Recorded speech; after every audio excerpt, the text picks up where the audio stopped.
Hi, everybody. This is Katie Joe, and I want to chat with you a little bit about grief during the holidays. This podcast is Sovereign Soul, and here we navigate spiritual questions with pondering and wandering to discuss what is our own spiritual truth. And my truth doesn't have to be your truth, and it's just simply to start asking those questions and to discern what is our real what is our real truth versus what has been told to us or projected upon us. So I was at the store Sunday, so 2 days ago. I was at the store and it is November, and I was there looking for something. And I went into the garden center of the store. And of course, because of the season, the garden center is all taken down and all of the Christmas stuff is put up. And the music was blaring holiday singing music, and all of the Christmas trees and the aisles and the lights and the Grinch and the Santas and everything was going on. And all of a sudden, I started to catch myself in the middle of the store and I started to have a panic attack. And I didn't, if you've ever had a panic attack, you might not understand that you don't necessarily know you're getting one until you're in the middle of it. So I was sitting there and I was like, oh my gosh, I'm having a panic attack. And I just felt this deep anguish moving all the way up and down. And then I usually feel this deep within the pit of my stomach. I usually feel this huge emptiness and this chasm. And I was feeling like I couldn't breathe. And so I all of a sudden recognized like I was disassociating. I realized that I was in this, like, it feels like this tunnel. And I read, oh, I'm having a panic attack.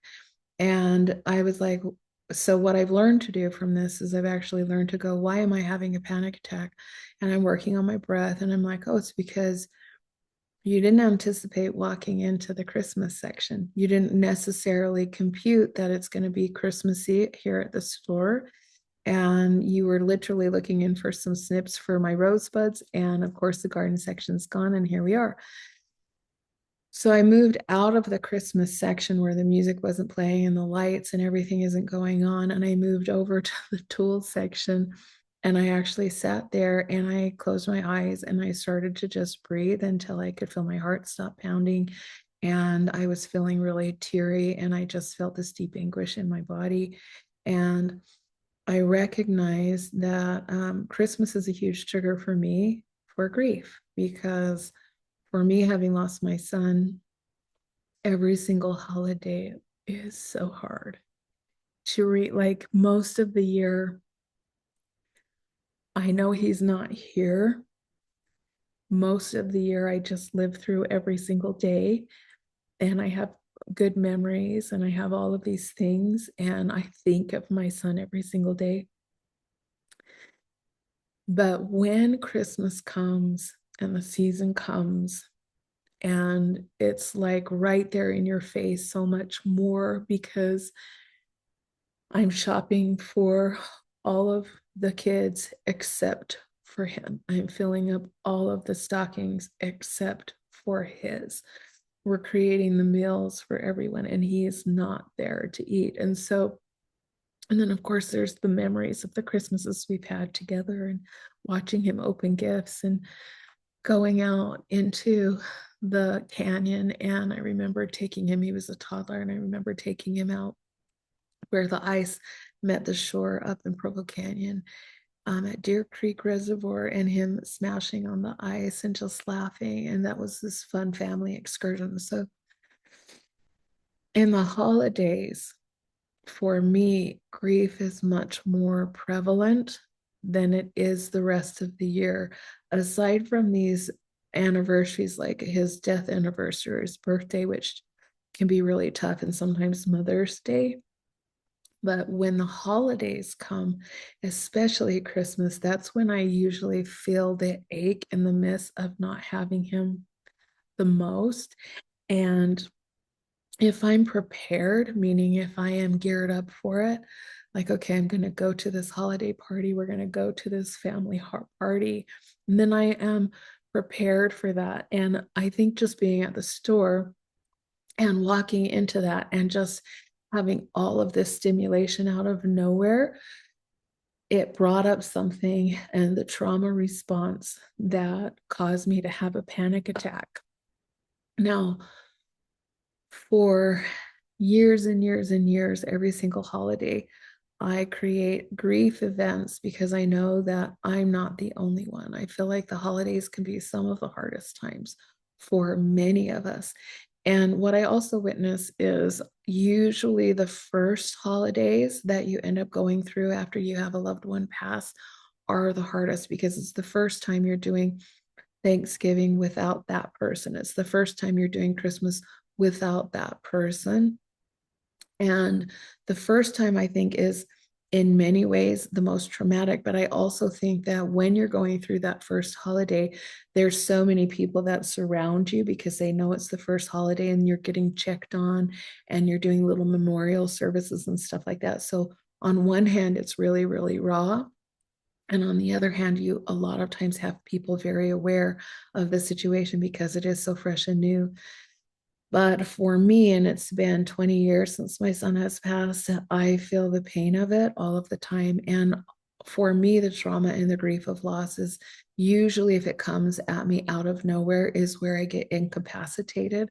Whereas, like, I know if his death day is coming up, or if I know his birthday is coming up, or Mother's Day is coming up, I understand and I anticipate it. And it's not that it paralyzes me. It's just I'm aware. And so subconsciously and consciously, I'm aware that this is coming and there's a little bit more armor on about it.